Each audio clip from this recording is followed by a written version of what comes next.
Listen to this track, bitch.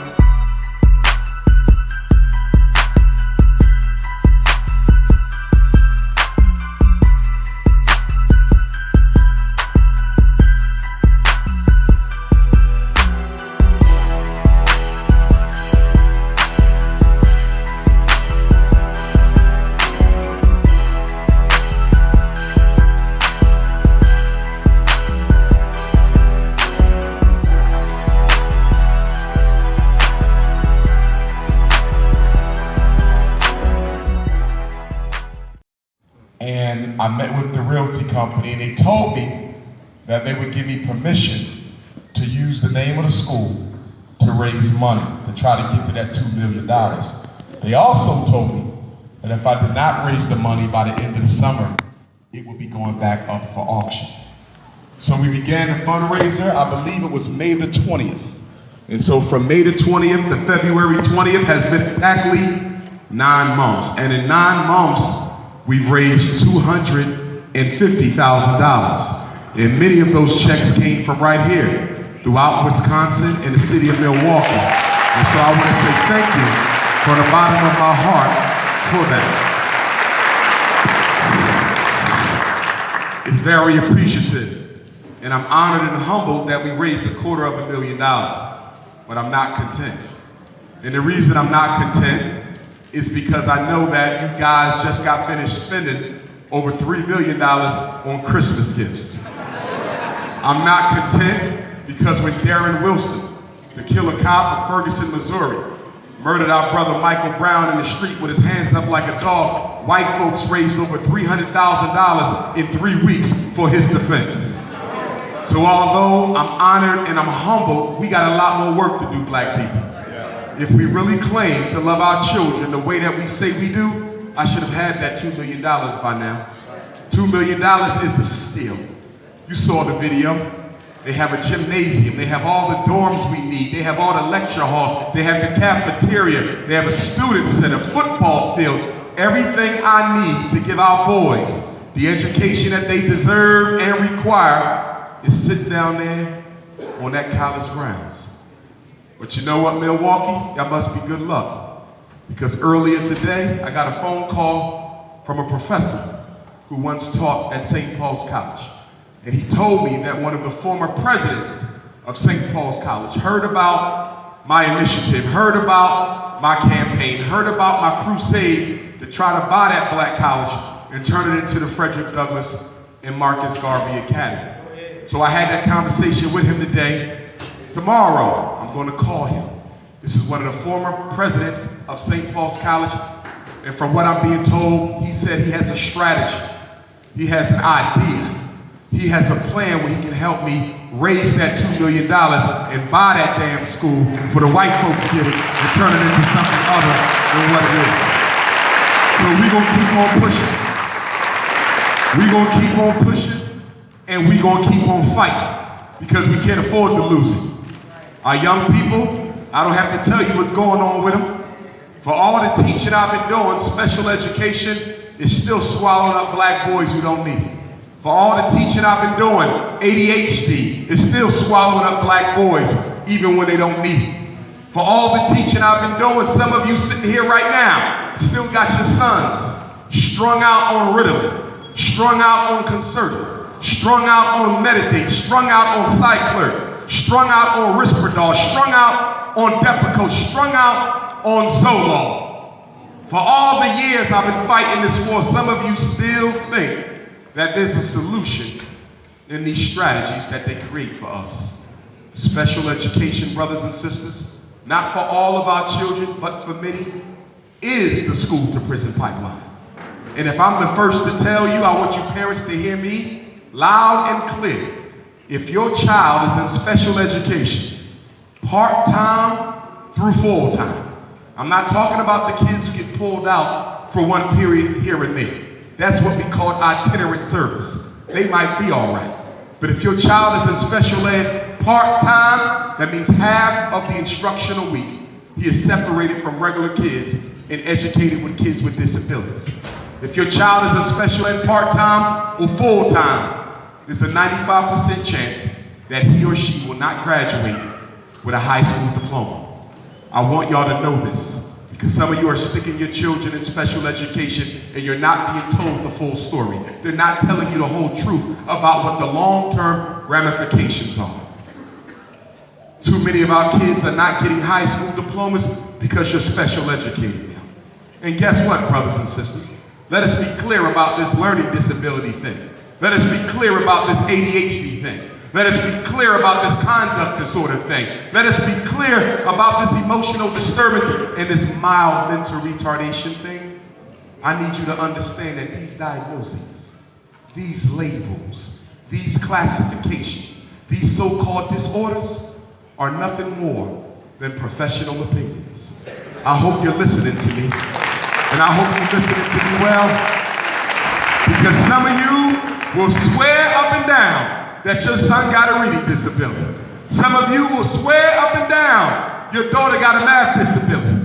Some of you will swear up and down that that child is ADHD.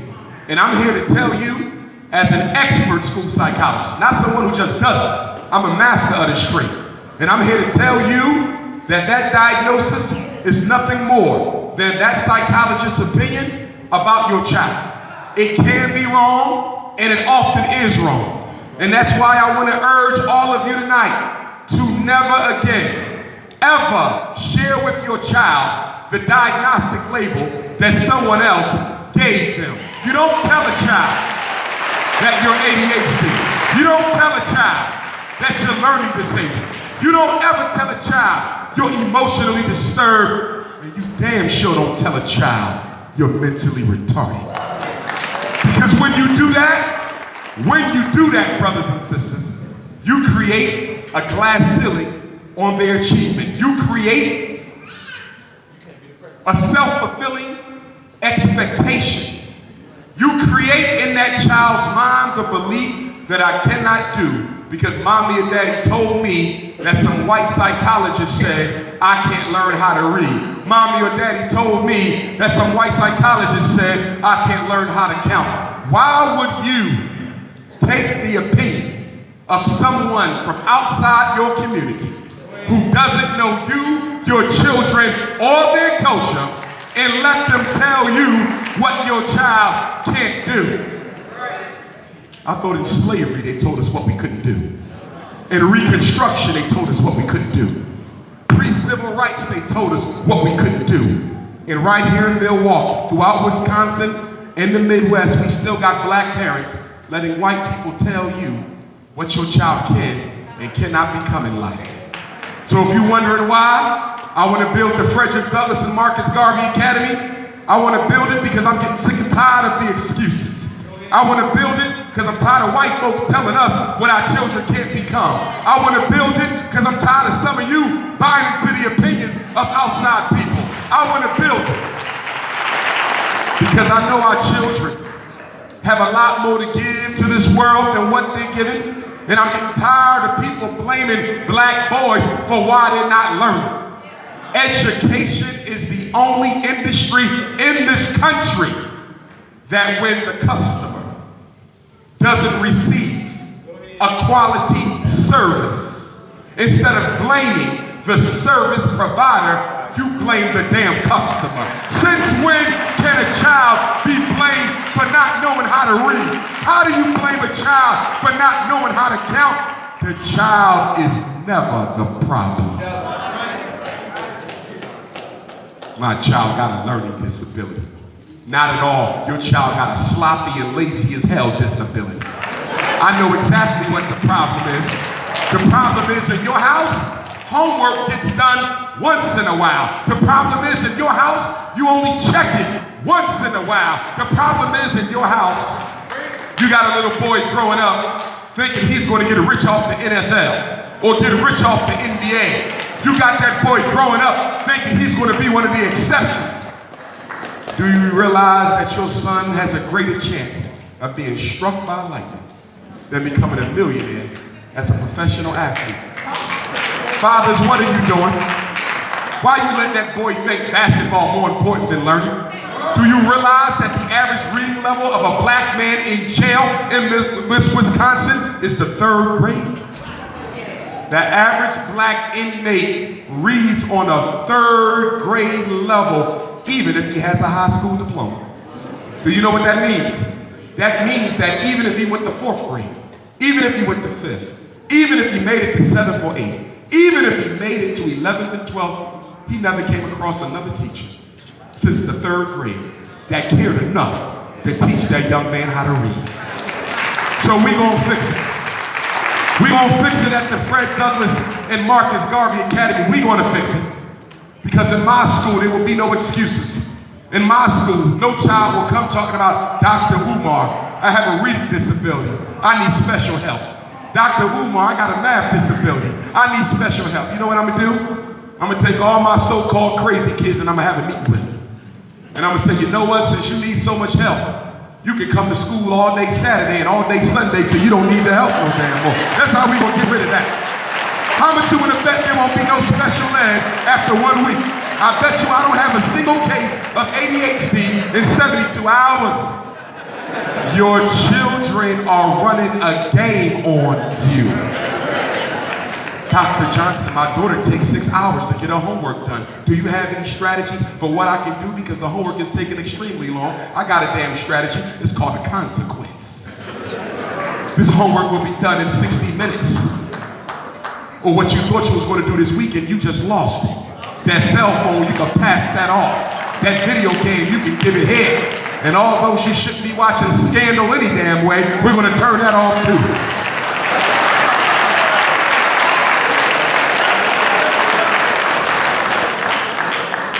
Black women, black women, black women.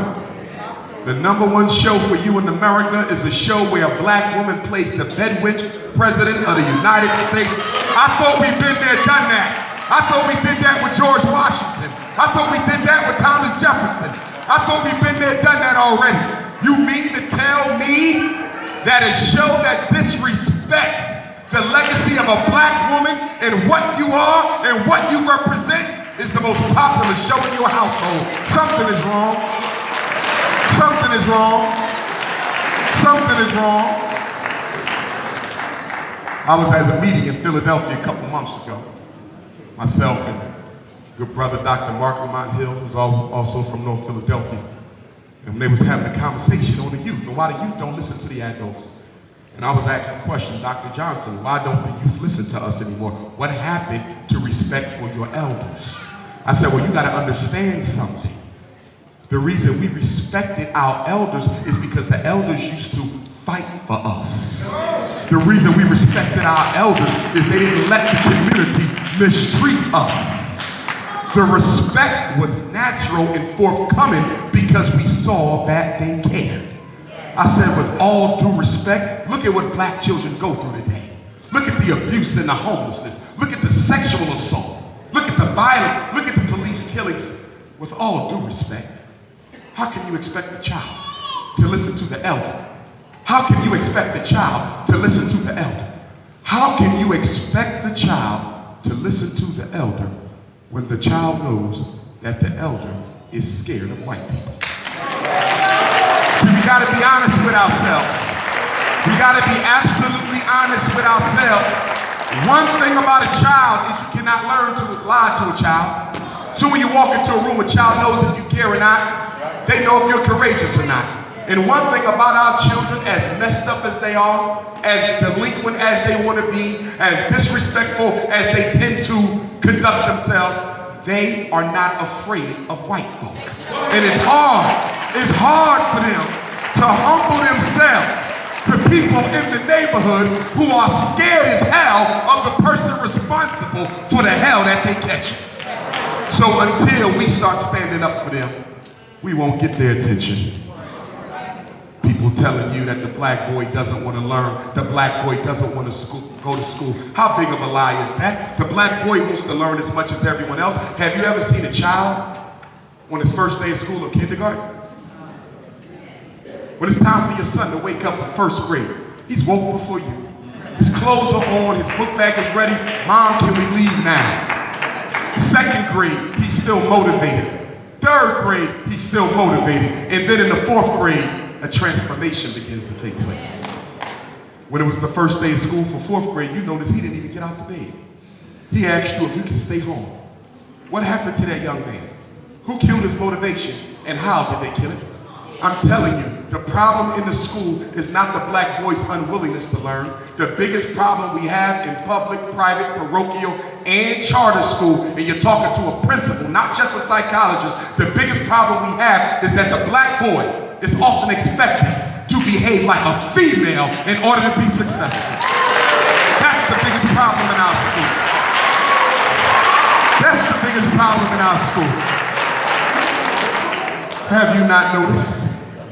Have you not noticed that 97% of all teachers in America are female?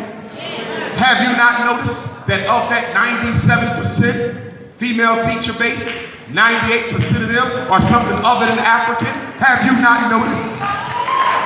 So the problem with the black boy is not education. It is racism times sexism. He first suffers because he's black, and then he suffers because he's not a girl. And we get mad at him when he can act like a female. How can you expect a child to sit still for 7 hours straight? Most of you can't even sit still for 7 hours straight. Are you kidding me? He goes to a school where there's no recess. He goes to a school where there's no gym. He goes to a school with no after-school programs, and he lives in a home where his parents doesn't even give him structured physical activity. The boy is growing hormones, testosterone that he needs to release. But instead he's told, just sit still and listen to the teacher as she moves in slow motion at the front of the board.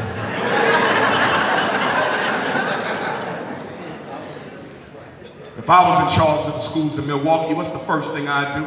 First thing I would do as superintendent is I would have a massive national black male teacher recruitment campaign until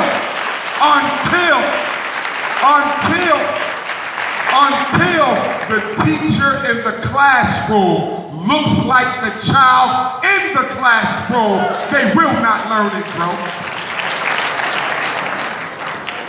So what are you saying, Dr. Umar's sisters should quit their job? Of course not. Every school needs to be balanced with both female energy and masculine energy. We need them both. In my school, we're going to have female energy and masculine energy. We got boys who never had their mothers. We got boys with poor relationships with their mothers. We got boys who need to learn how to respect and protect the black woman. The woman must be in the child's life. But that doesn't take away from the fact that what he craves is his father's validation. What he craves is something that looks like him. Not as the MTA, not as the probation officer, not as the classroom assistant, but as the instructional leader. We gotta give him that. So at the Fred Douglass Marcus Garvey Academy, we're going to give them those men. At that school, we're going to teach your children agricultural and agronomical science. They're going to learn how to use their hands and grow and take care of their bodies by the food that they eat. Yes, sir. Imhotep said, let food be thy medicine.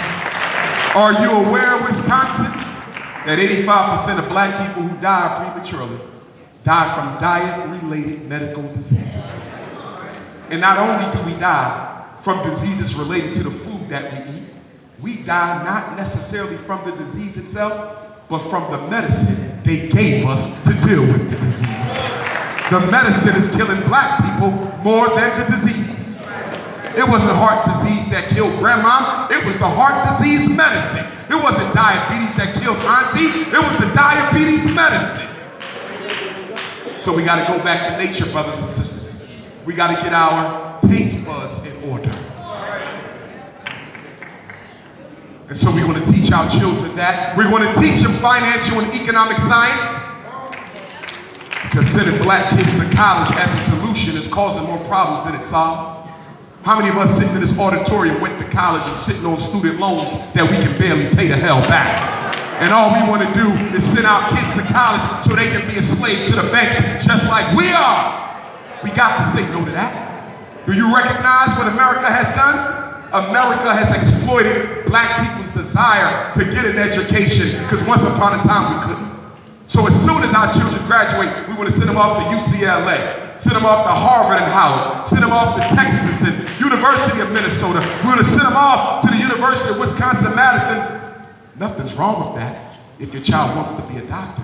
Nothing's wrong with that if your child wants to be a lawyer. Nothing's wrong with that if they want to be a teacher, an engineer, a psychologist. But a lot of your children do not necessarily want to be something that requires a college education. So why the hell you sending them? We got to give our children options. So in my school, children will master real estate as a freshman in high school. In my school, they will master stocks and trades and investments on Wall Street as a 10th grader. In my school, they will have a business plan by the time they've done the 11th grade. We want to teach our kids how you get paid without college. Because America has set up a situation where they send all the black people to college and the white folks keep all the damn money. So we got all the degrees and they got all the wealth. We got all the education and they got all the capital. You working on your third master's and broke as hell. We got to change that up for the children. Y'all know what I'm talking about. Go get a job. You can't get the job because you're underqualified. So you go back to school, you go to Milwaukee Area Technical College, get you a 2-year bachelor's degree. You come back, still not qualified enough, sir. So then you go to the University of Wisconsin-Madison. Guess what? 4-year bachelor's degree. You come back, still not qualified. You go back and go to Chicago and get you a master's degree. Come on back, still not qualified. You go get a second master's. Come back again. Now this time they didn't remix the game. Before you was underqualified and now you... What in the hell is overqualified? Can somebody explain that to me? What is overqualified? What is that? If I want to sweep floors at McDonald's to keep the lights on in my house, who are you to tell me I can't take the job? Because I have too much education. See, that's why you got to understand white racism. You got to understand white supremacy. And a lot of you don't understand it. It's the invisible giant. It influences every day of your life, but you can't see it because the new racism, Milwaukee, the new racism is to act like there is no racism. So if you cannot see it, it'll occur right in front of your face and run circles around you. I had a black man tell me, well, maybe if white folk accept Islam, racism will go away. He said, Negro, you crazy. Then somebody else told me, maybe accept Jesus, racism will go away. Somebody else told me, once we educated white folk on the greatness of ancient African civilization, once they knew that we built the pyramids and charted the skies and developed every single discipline in the world, maybe they will respect us better. I said, brother, let me explain something to you. The more white people learn of your greatness, the more racist they will become. White supremacy is not about ignorance. White supremacy is not about religion. White supremacy is about power. We want to rule, we want to control. And guess what, black people? It's not even personal. Some of you got white friends and co-workers and y'all get along all right, and that's okay, but guess what? That's personal. When it comes to the business of keeping white folks in charge of the banks of Milwaukee, things change. When it comes to the business of making sure they control the housing market, things change. When it comes to the business of making sure they control the teacher hiring process in Milwaukee schools, things change.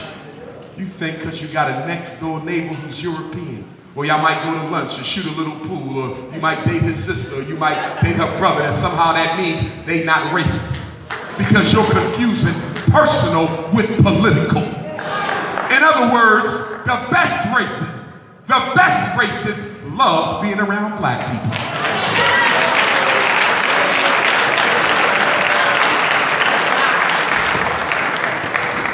When Michael Brown was murdered, I got a lot of requests to go on radio. People wanted to know what I thought about the riots of Ferguson. They said, Dr. Johnson, can you please explain why black folk burned down their own neighborhood whenever there's a riot. Something goes wrong. I said, well, first of all, you need to understand something.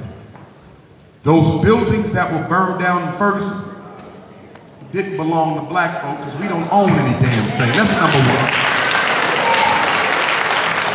Second of all, I support the riots that took place. And I'm not a man of violence. I'm not a man of violence, but I supported the riots. Why did I support the riots as a man who doesn't like to resort to violence unless it's absolutely necessary? Because I know how the world works, brothers and sisters.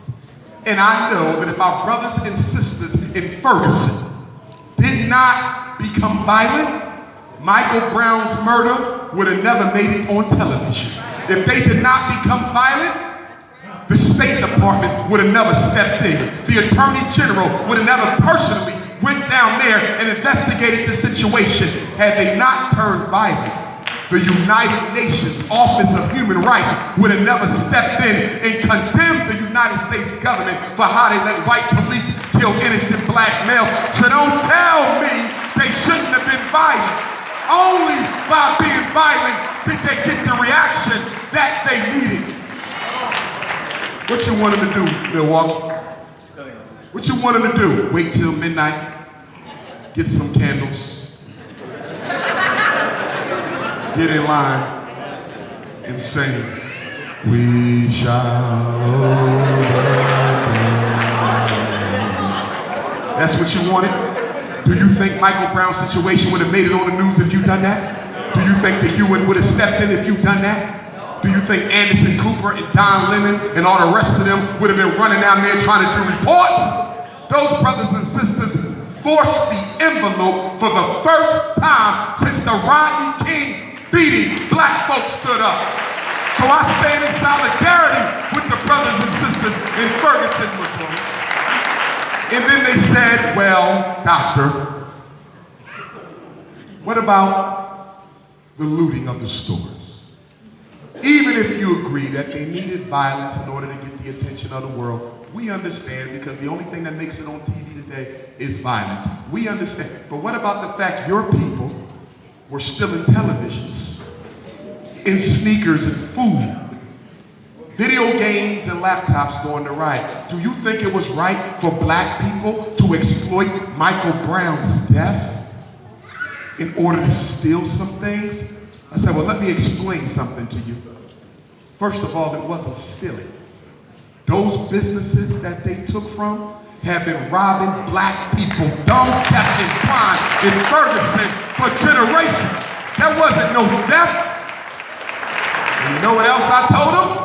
I said, guess what? With my three-piece suit and 6 degrees, if I was there, I would have stole something too. Pass me one of them HD TVs. Oh, I need that new iPhone over there. Pass it off.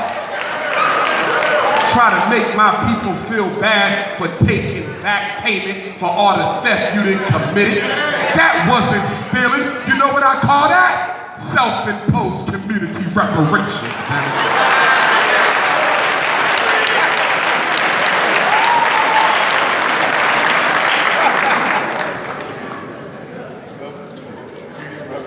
I never asked you to hate nobody. We got visitors in the room tonight who are not African. We don't have no problem with them being here. But we want the world to understand something loud and clear. That we reserve the right to fight for our own community before we fight for anybody else's. And we are not going to feel bad about being black. I'm getting sick and tired of black people being scared to be black. We want to be people of color. We want to be minority. We want to be multicultural. Well, let me ask you a question. When they snatched our ancestors and brought them over here, did they call them people of color? Did they call them multicultural? Did they call them minority? Hell no. You know what they called them. And I dare not repeat it here. You think you can hide by changing your name. Brothers and sisters, you can't hide. When you walk down the street, they don't see no Wisconsin citizen. What the hell is wrong with you? And let me say this. Because I know we got all of our different conscious movements in the house.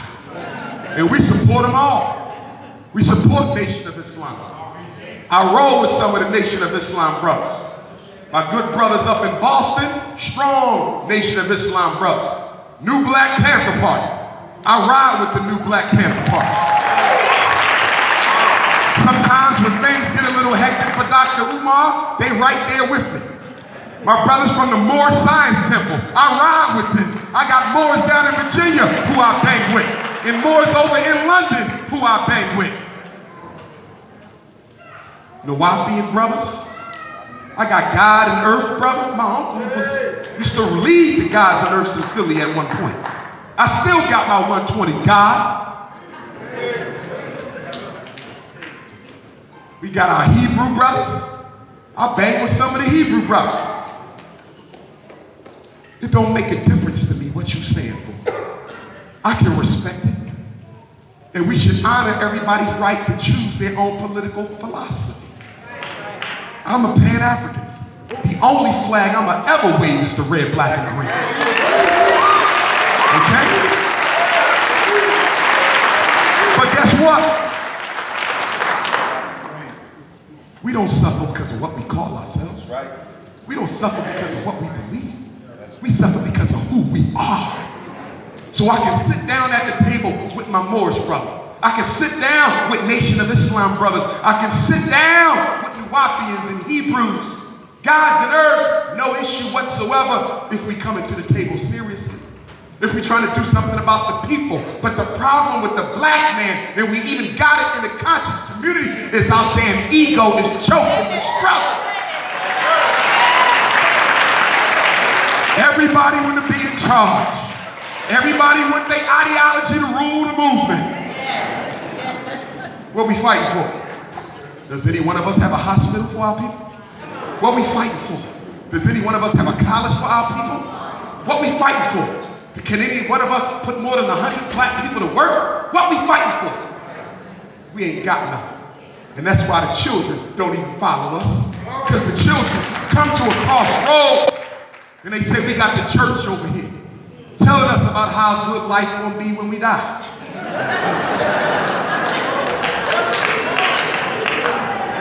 And then we got all the conscious brothers over here telling us how great we was before we was born.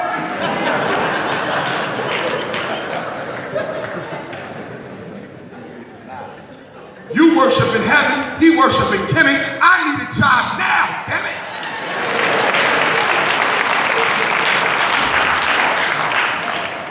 What I'm saying, y'all, is we have to become realistic. And we have to become practical. And the problem with the conscious community is some of us has mistaken the means for the goal. We've mistaken the means for the goal. The goal is liberation for African people. The means is the information. But because some of us don't want to work for the goal, we simply replace the goal with the means. And now we're satisfied to know we read a book. We satisfied to know we watched the DVD. We satisfied to know we came to a lecture. That don't change nothing. What we're doing tonight is not struggle, brothers and sisters. This is preparation for the struggle. Don't confuse the two. Right fast. Black Camry, when you step outside the building, right to the left, it's a Black Camry 380TXF. Blocking in a lot of people. Please move the vehicle. Black Camry 380TXF. Right to the left of the building. Appreciate it. Thank you very much. Black Camry 380TXF. They're about to step you out, so get on out there. Listen, y'all. Stop fighting over what to call God. I'm tired of it. If you want to call God Allah, that's your business. I'm going to respect that. That's personal. You want to call God Jehovah, I'm going to respect that. You want to call God Elohim, I'm going to respect that. You want to call God Jah, I'm going to respect that. You want to call God Amen Ra, Olofin, Olorun, Olodamane, Chukwe, Yame, whatever name you use, I'm going to respect it.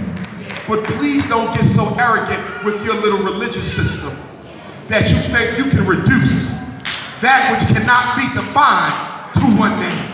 Don't get so arrogant that you think your way is the only way of seeing the world. Don't get that arrogant. And let us stop fighting over what we should call each other. Are we Africans? Are we Moors? Are we Hebrews? Are we Nawapians? Are we this? Are we that? I respect your right to name yourself whatever you want. I'm African. That's what rises with my spirit. I ain't changing that for no damn body. Okay? But what vibes with you is what vibes with you. And I respect it. We don't suffer for what we call each other. We suffer for what we don't do for each other. Brothers and sisters, this year, 2015, is our 150th year since the close of the Civil War. This is our 150th year since the so-called 13th Amendment.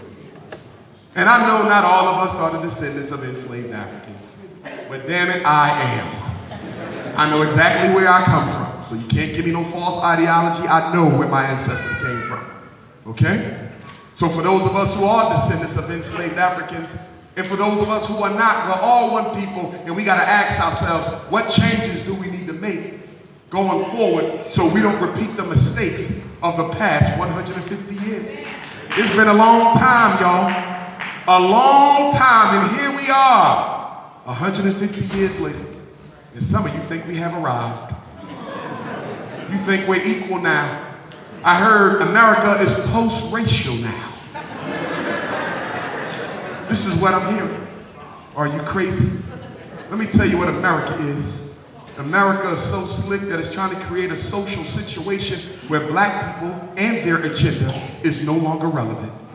And you know why I'm bringing this up? Because some of you foolishly are letting other groups and other agendas try to come in and co-opt the black struggle for their own selfish means. You better cut it out. I don't have a problem with Latinos fighting their struggle. I wish them well, but you can't blend that with this. We was here before you got here. Yes, sir. I don't have a problem with white females fighting their struggle. I ain't got a problem with that. But don't you confuse your gender issue with a race issue. I ain't got a problem with no group feeling that there's rights they need that they don't have. But don't you dare confuse that with my people's fight to exist. Brothers and sisters, you better resist the multicultural movement. They coming in from every corner telling black folk, blend on in with the rest of us so we can take what was meant for you. Blend on in with the rest of us so we can get your set asides. Blend on in with the rest of us, and sooner or later, after you blend in so much, you can no longer be seen. They're trying to get rid of you politically as a pretext to get rid of you physically. Now they got Ebola in America. Really? You know why Ebola is here? Because AIDS ain't working fast enough. I need y'all to get this. AIDS ain't working fast enough. I was on an interview and the brother said, you said that the United States government invented AIDS at the United States Army Biological Weapons Lab in Fort Detrick, Maryland. I said, yes. He said, could you prove it? I said, this is what I'm gonna do. I'm too busy to be wasting my time trying to prove to you something you're not gonna believe even when you see the evidence. So let me tell you what we're gonna do. I don't have to prove it, but you have to disprove it. I know it's hard for some of y'all to believe that they would create a disease that targets black people. But they did it before. They sent blankets full of smallpox up to the Native Americans. They gave some of our ancestors in Alabama syphilis and told them it was medicine. And speaking of immunizations, I heard some of y'all been out at Walgreens getting the flu shot.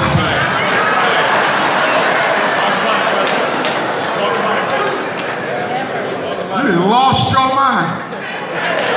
This is gonna save me from the flu. Are you crazy or something? Immunology ain't about protecting black folk. immunology is about protecting white folk from diseases that a lot of us don't get anyway if we just eat right.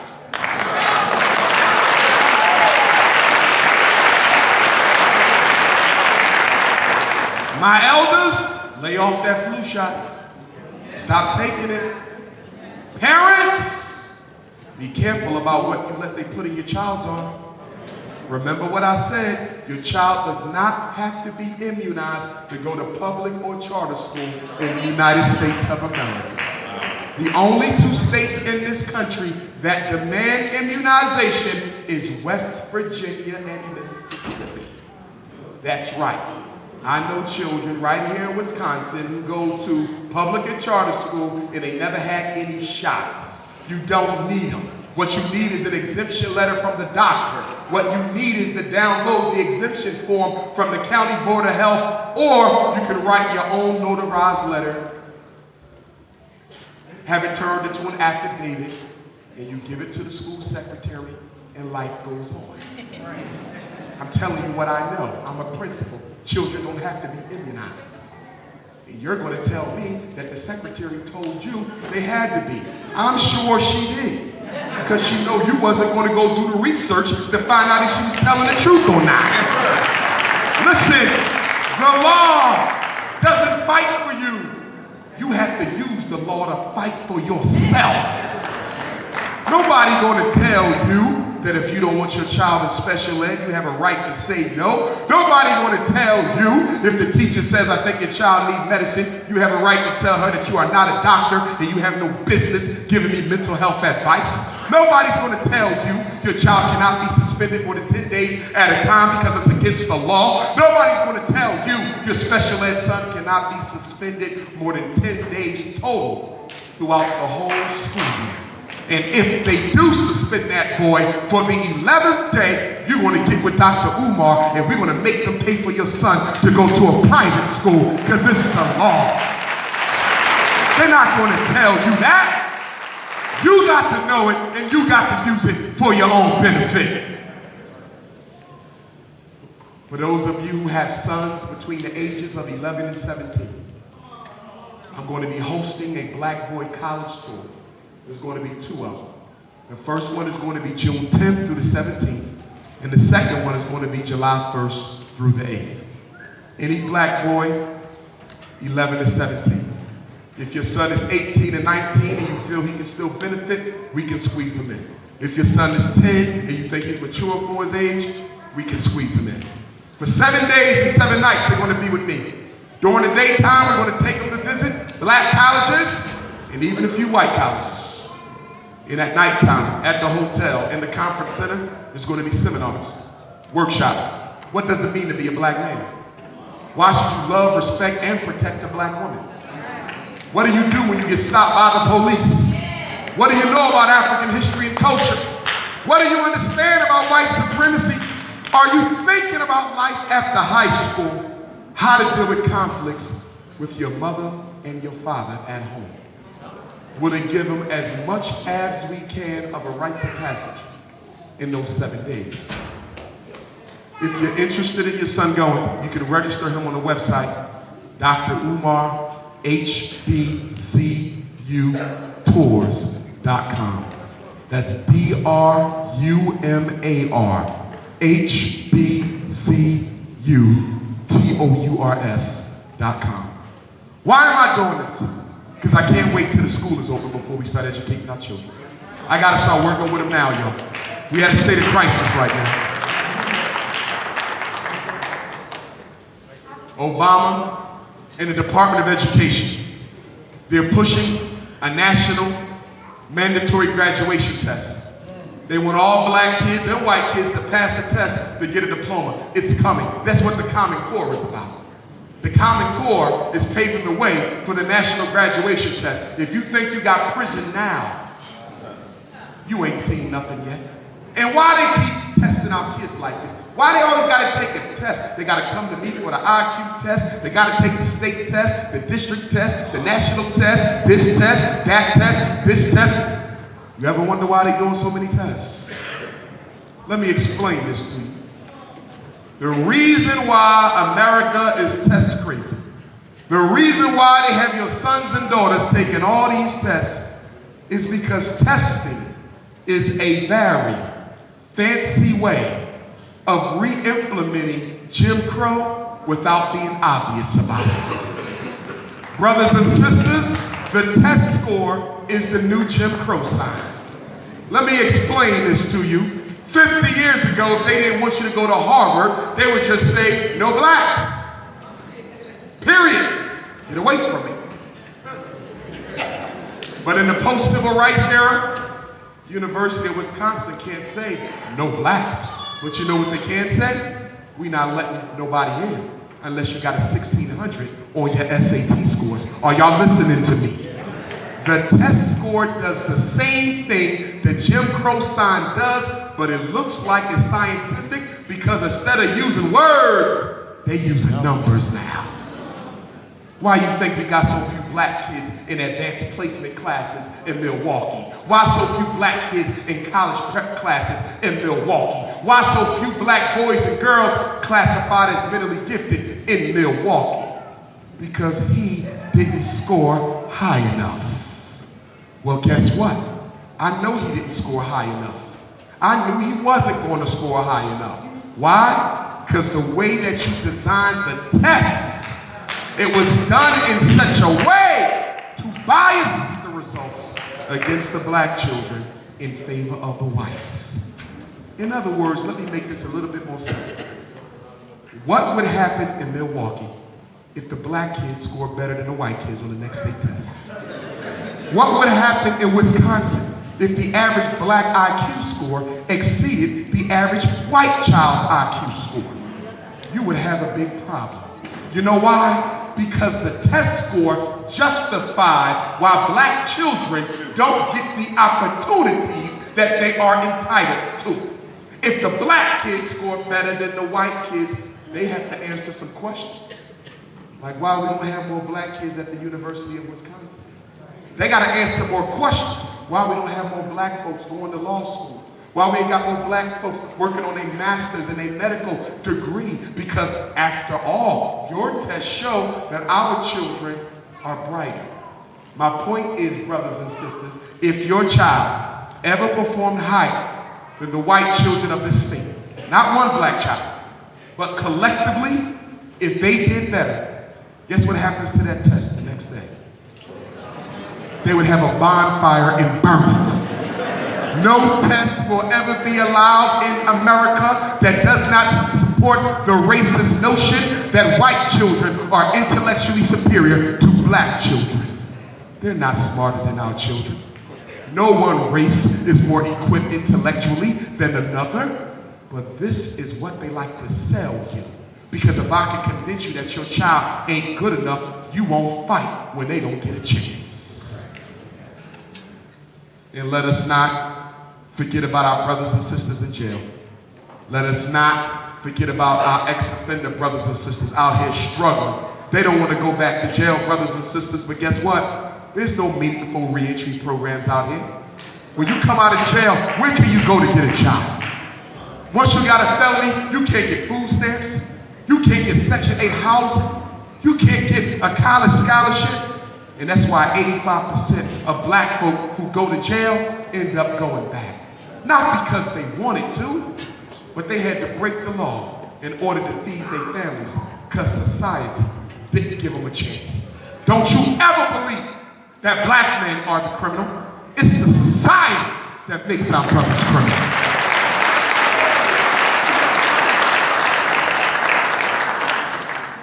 We want to teach your children agricultural and agronomical science, dietary and nutritional science. We want them to be able to heal medical issues without no pharmaceuticals. Imagine your daughter, when daddy gets sick, she can go outside to her own personal garden and pull certain roots and certain crops and take them in the house and boil them up and knock that flu right on out of daddy. Imagine your son with the medical science of WWIII Africa at 8 years old. Imagine your daughter with the medical science of a Dr. Sadie at 7 years old. That's why we need the Frederick Douglass and Marcus Garvey Academy. Some people ask me, why does my child have to stay with you? Why can't my child come back home? I support the school, but I don't like this residential stuff you talking, Dr. Johnson. Well, brothers and sisters, the reason I want the school to be residential is because school don't stop at 3 o'clock. The reason I need the school to be residential is because although they may learn from 8 to 3, from 3 to 8, they got to be taught the technical skills. I want your son to graduate knowing how to be a plumber and a carpenter. I want your daughter to graduate knowing how to be a cosmetologist and an electrician. We gotta equip our children with all the skills so they have a chance to make it. And guess what, brothers and sisters? I met about 7 black pilots over the past year. And guess what they've agreed to do? They've agreed to come to the school and teach our boys and girls how to fly airplanes. So we're gonna have an aviation academy, and we're gonna have a maritime academy to teach them how to float commercial vessels. If you're interested in working at my school, send me your resume. The email address for the resumes is fdmgresumes, resumes@gmail.com. We need math teachers, that's true. We need history and science. We need language arts, but guess what? I need barbers and cosmetologists. I need people who know how to farm. I need folk who know how to do natural food preparation, because my school is going to be 80% raw and vegan. I didn't say 100%, I said 80. Because I am going to do some meat once in a while. And I don't want to look like a hypocrite. Some of you vegetarians, you take it too far. Okay? You need some damn meat. Nasty attitude, eyes popping out your head, skinny as hell. Give her a burger. Calm her down. Give his ass a steak fast. But we will be 80% raw and vegan. For those of you who know how to do raw and vegan food, send me your resume. Okay? If you know how to teach an African language, send me your resume. We want all of our children to speak at least 3 additional African tongues. If you know how to do hydroponics, send me your resume. If you're a music teacher, art teacher, if you know how to drum, both traditional African drumming as well as jazz drumming, because we're going to have a band, a full ensemble with every instrument present. We're going to have our own drum line. If you got that skill, send me your resume. We're also going to have a clothing manufacturing program. If you know how to make clothing, if you know how to sew, send me your resume. We need secretaries and counselors. We need social workers and nurses. We need house parents to live in the dormitories with the children when they come home from school. If you think you got something to offer, send me your resume. I just asked that if you send me your resume, okay, you must be unapologetically African. And you know what that means.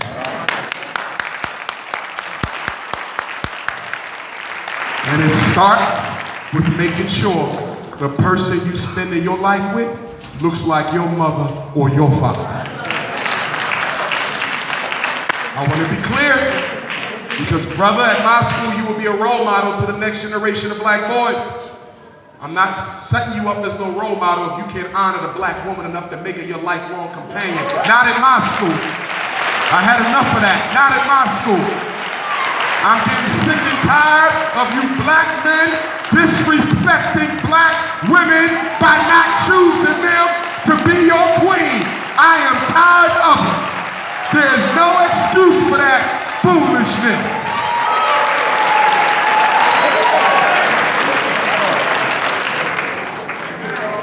I didn't say the black woman was perfect.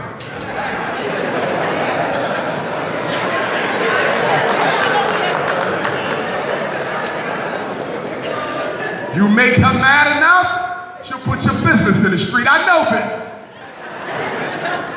You buy her a cheap gift for a birthday, she might sell you social at tax time. I know this. But at the end of the day, I know the black woman truly loves the black man. And she wants nothing more than for us to be the men that God created us to be.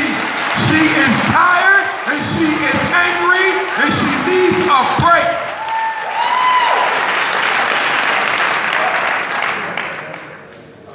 Well, she wants to be stronger than me. It's not that she wants to be stronger than you.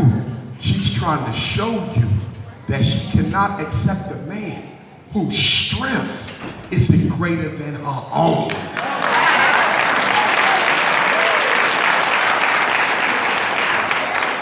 Have you realized there's a war against the black family? I was at the movies last month. I went to go see No Good Deed. Taraji P. Henson, Idris Elba. So I'm watching this movie in Philly, and it's about a man, Idris Elba, who breaks out of jail to go find his white girlfriend so he can hurt her for cheating on him. And then we find out that Taraji P. Henson is married to a black lawyer. She's a lawyer as well in the movie. And we find out at the end of the movie that her black lawyer husband is cheating on her with the same white girl that Idris Elba broke out of jail to get for cheating. So the whole movie was about white cookies.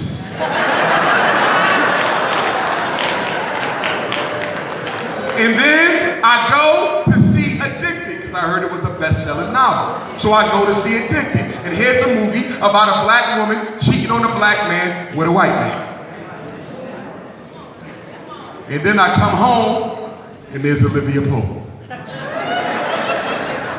A black woman who can't find no black man good enough to meet her needs, that she just sits home waiting for the president to call her for a booty call.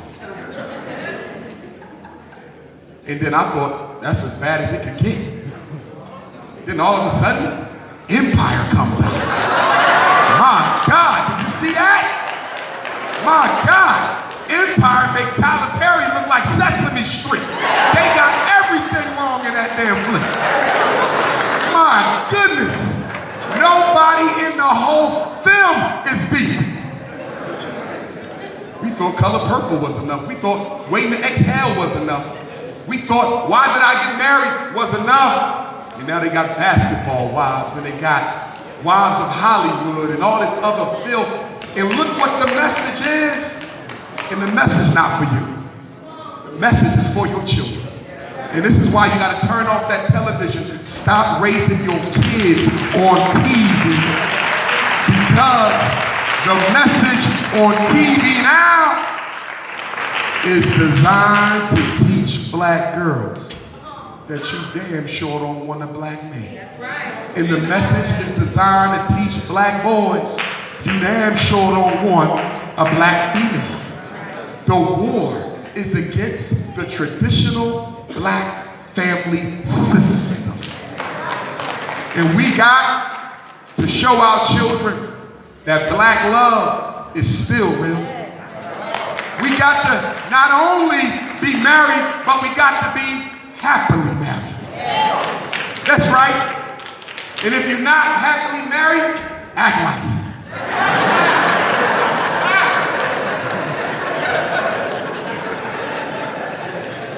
I'm serious, because when I do therapy with children, a lot of the kids come from married homes.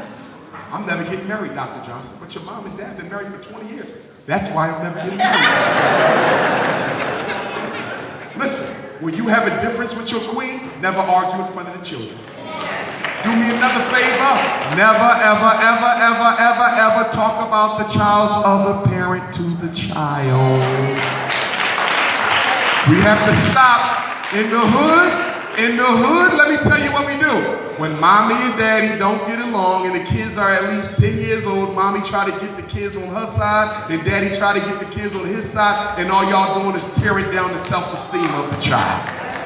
To talk about his father is to talk about him. To talk about her mother is to talk about her. Stop talking about each other in front of those children.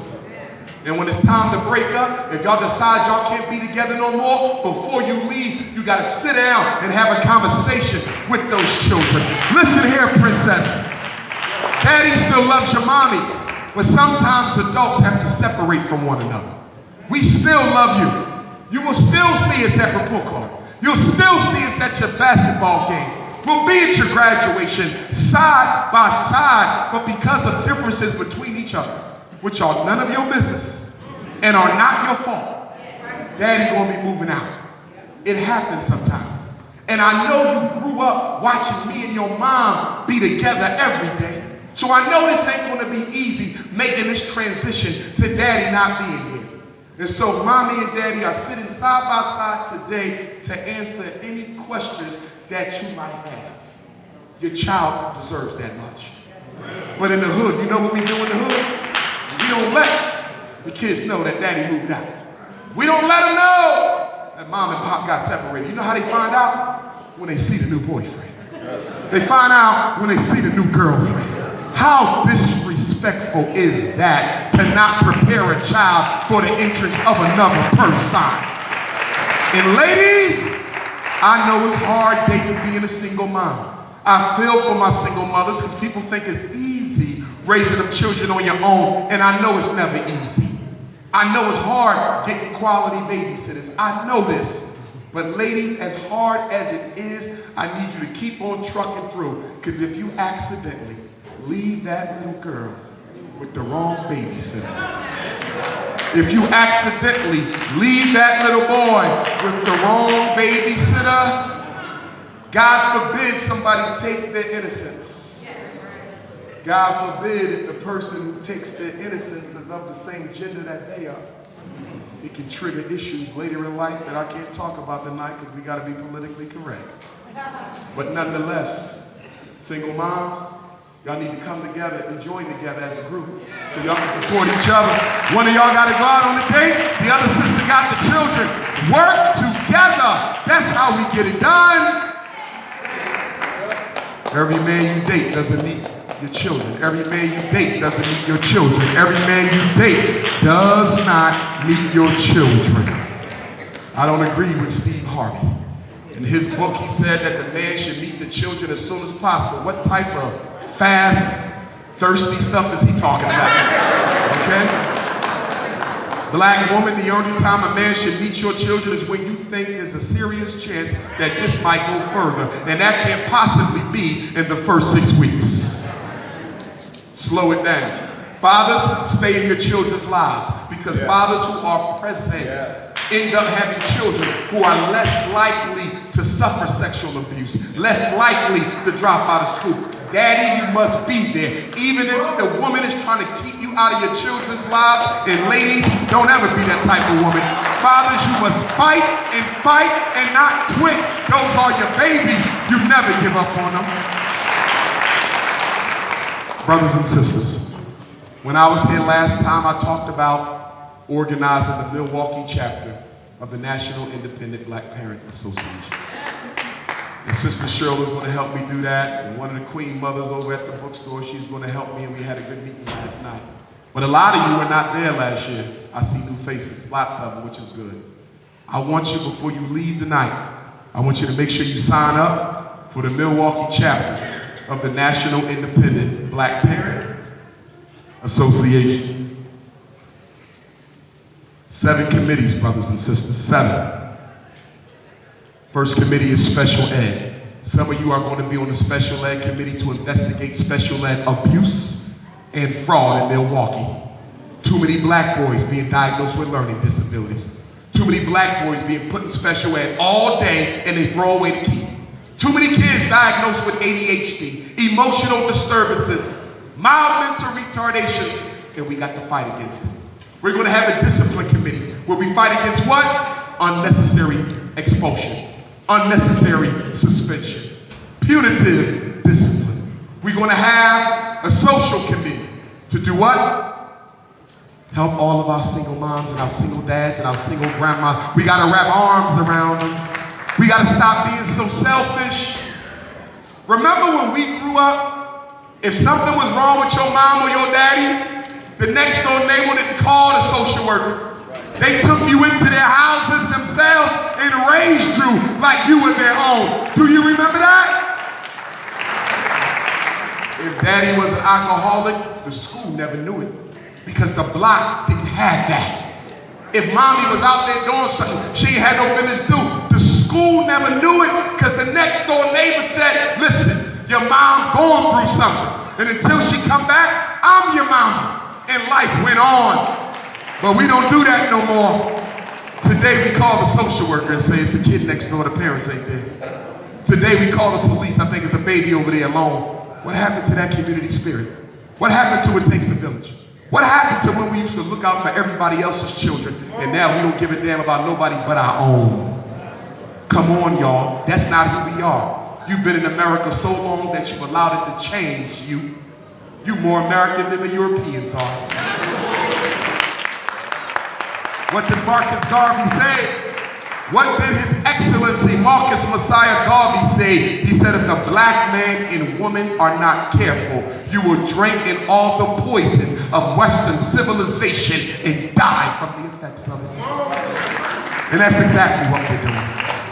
We're going to have another committee called School Finance, where we're going to investigate where Milwaukee schools are spending your tax money because it's not going on your children. When the last time you had a contract with the school district? Who cleans the bathrooms? Who washes the windows? Who puts up the cameras? Who puts in the TVs? Who orders the computers? Who buys the pencils and the paper? Who got the contract for the summer camps and the reading programs? Who got the contract for the after-school enrichment programs? Who got the contract to drive the school buses? Those are contracts. Some of them are worth millions of dollars. And it's black folk who deserve a shot at one of them contracts. And so it's time for us to organize and find that money. We're going to have a homeschool committee. For those parents who want to homeschool, we got to help you do it together and help you do it better. This is what we got to do. If you got 20 mamas who want to homeschool, why y'all homeschooling by yourself? Bring it together. Mama number 1 be the math teacher Monday. Mama number 2 be the science teacher Tuesday. Mama number 3 do language on Wednesday. Mama number 4 teach African language on Thursday. Mama number 5 do diet and nutrition on Friday. Mama number 6 do African martial arts on Saturday. And then all the kids come to Dr. Umar for white supremacy instruction on Sunday.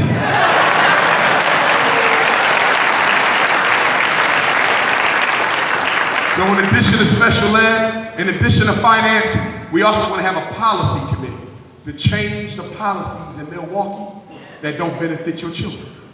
Your daughter lives on the west side of Milwaukee, but you want your daughter to go to school on the east side of Milwaukee, and when you try to get a transfer, principal said, you can't do that. It's our policy that kids must go to school in their neighborhood. That's not the law, that's a policy, and we can change it if we want to. But we got to come together. A lazy black parent is like having no parent at all. And then we want to have a parent advocacy committee. The parent advocacy committee, we're going to do what? Work with parents who got issues in the school. Because it's Dr. Johnson's position that what? No parent should ever go to a school meeting by yourself. Moms, I want you to hear me. Dads, I want you to hear me. Foster parents and adopted parents and grandmama and grandpapa and aunt and uncle, stop going to these schools by yourself. You need a witness to the conversation. Because when you don't have a witness, they will lie on you. When you don't have a witness, they will intimidate you.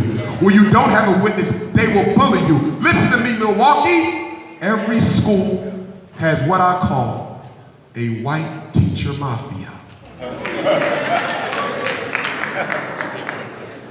Listen, I'm telling you what I know. 3 to 5 teachers, most of them are white, and they run that school. Some of them have been there since you was in that school. Everybody's scared of him, including the principal. Because he knows if he tries to make them teach, they'll get him fired before they get fired. And it's that mafia that runs that school. And wherever your child is at, you got to locate who the players are so we can influence and bring that change again. Black father, you got to stop going to the school by yourself too. I know you're not scared of school, but what you fail to understand, black man, is when you go into that school building and tell them they're not putting your child in special ed and you raise your voice a little bit, you know what happens, right? Miss Slavinsky is going to say she felt threatened because he stood up and it looked like he was about to strike me and my heart began to palpitate and I thought I would have a heart attack. And the next thing you know, you're being carried out in handcuffs. And then you get a letter in the mail, restraining order.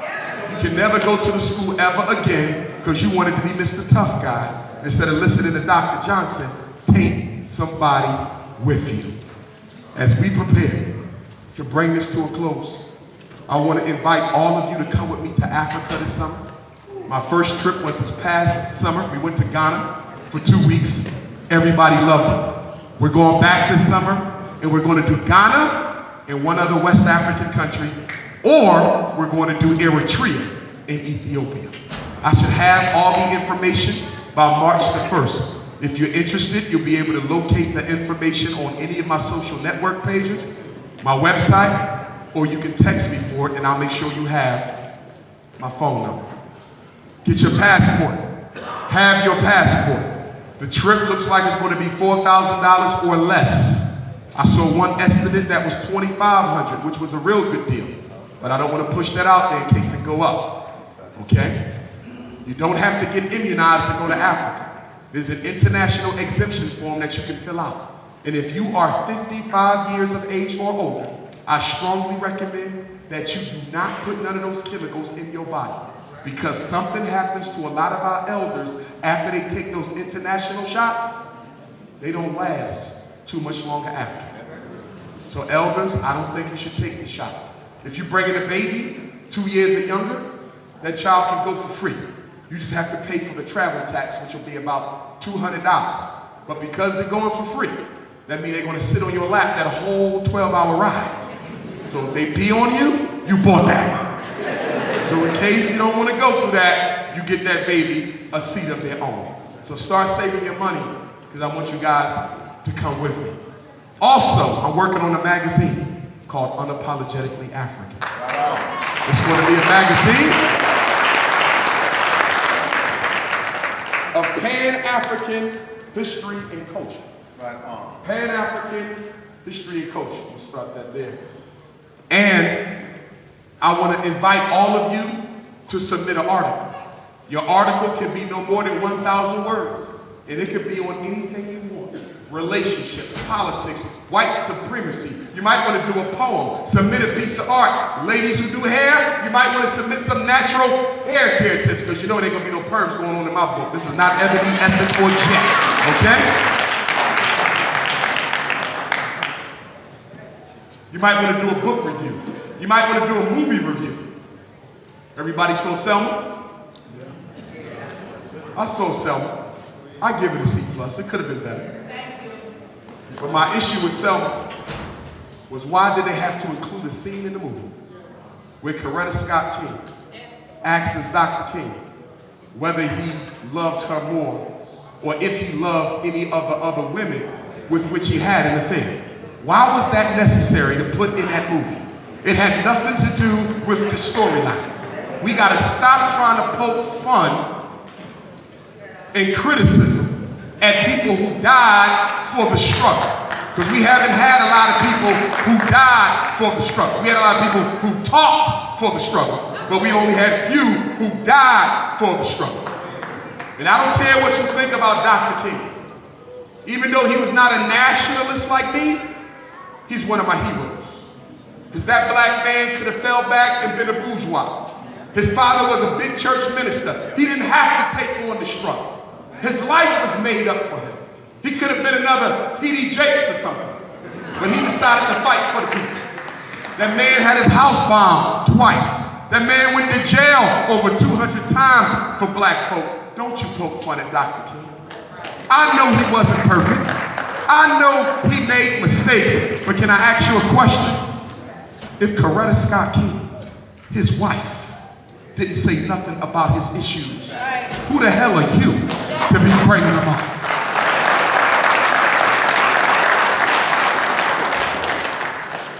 White folks will tell you about Thomas Jefferson. When you watch the biography of Thomas Jefferson, they don't tell you that he was a sexual pedophile. They don't tell you he used to molest a little black girl named Sally Hemings from the age of 11. And was so sick that he would even take her on tour with him to Europe so he can sex her up in Europe, an 11-year-old black girl. They don't tell you that. They don't tell you that George Washington used to rape his female black slaves, and that he used to get the teeth pulled out the mouths of the slaves whenever his teeth would fall out. Most of George Washington's teeth was the teeth of black slaves. They don't tell you that. But whenever black people do something for one of our heroes, we gotta find every fault and shortcoming in them. That's the artifact of your post-traumatic slavery disorder. Let me say this to you, and I'm gonna begin to bring this to a close. You can take the slave out of slavery all you want. You can take the slave out of slavery all you want. But until the slave takes the slavery out of himself, he will never be free. We talk about white racism, and we talk about white supremacy, and we talk about overcoming oppression. But guess what, brothers and sisters? If the white folks of Milwaukee packed up tomorrow and left this city to us, do you know what you would do? You would unzip your chest and pull out the white man living inside of you to run the city. Racism on the outside is one thing, but what about the racism on the inside? What about the white man living in you? What about the white girl living in you? We've been conditioned to be the slave masters ourselves. So the fight ain't so much with the outside. We got to start looking to the inside. When we're done here tonight, family, for those of you who don't have my book, Psychoacademic Holocaust, I suggest you read it if you're raising black children.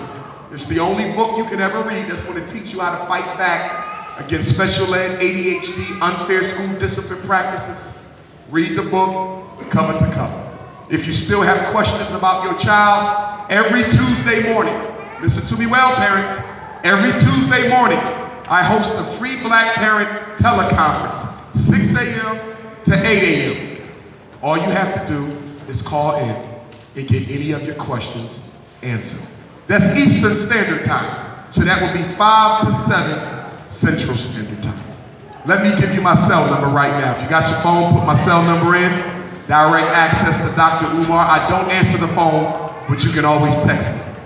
Cell number is 215-989-9858. I repeat, 215-989-9858. One more time, and do me a favor.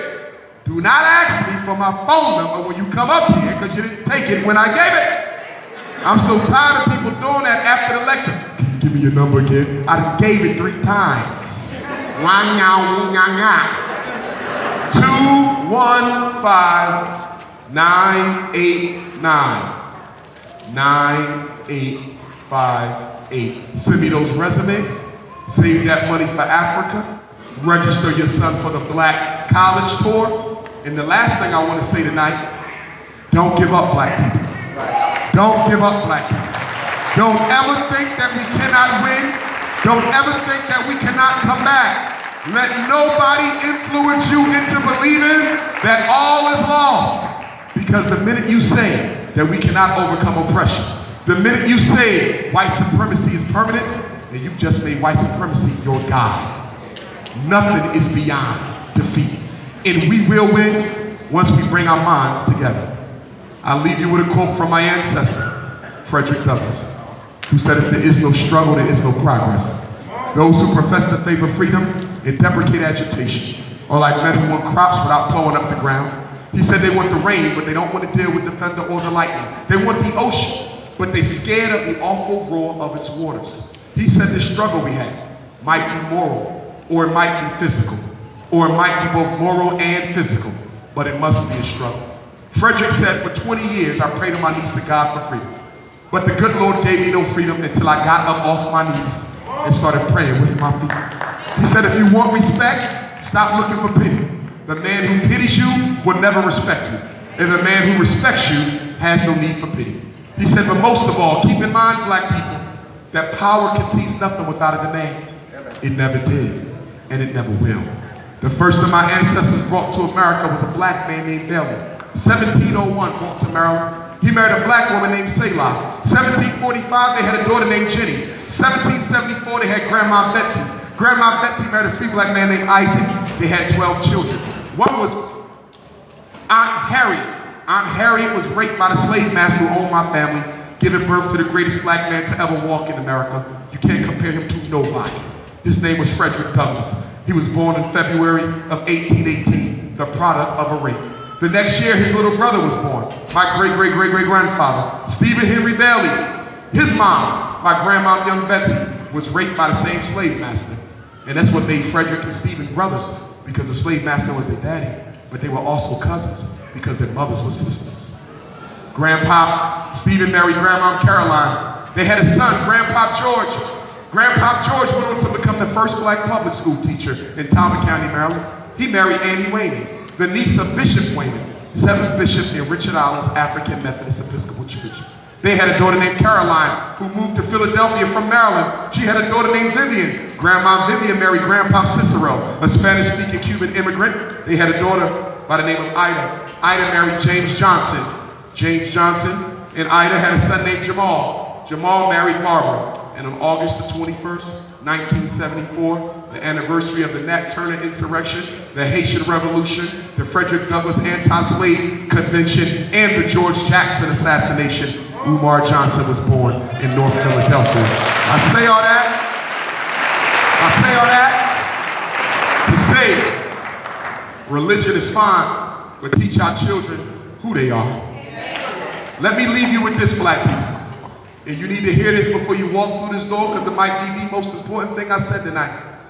In African spirituality, every year, the priest and priestess come together to determine which forces will rule the year for the next 12 months. Well, the reading is in. And for 2015, black folk all over the world will be ruled by two Orisha. One of them is named Shango. The other is named Oya. These are two warrior deities.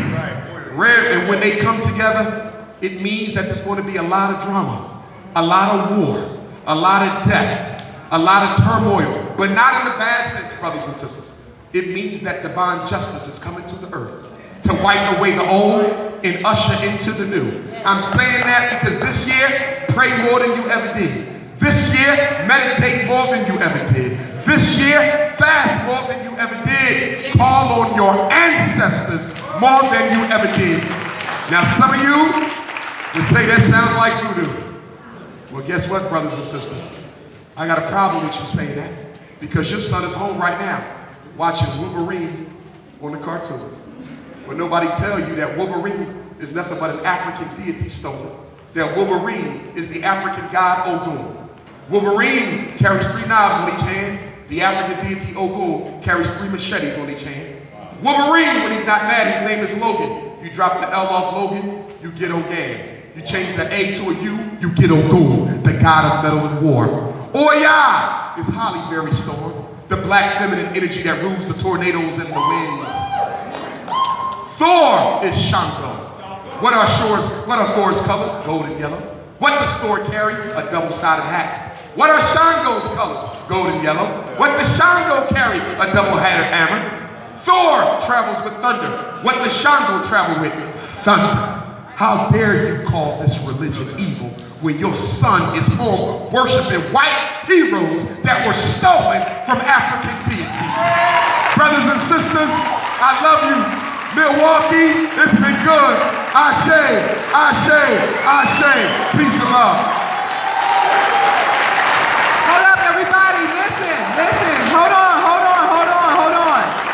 This is Dr. Umar's 6th visit to Milwaukee, and each event has been free. We get contributions from the community. Tonight, we're asking people to please donate to the Frederick Douglass and Marcus Garvey Academy.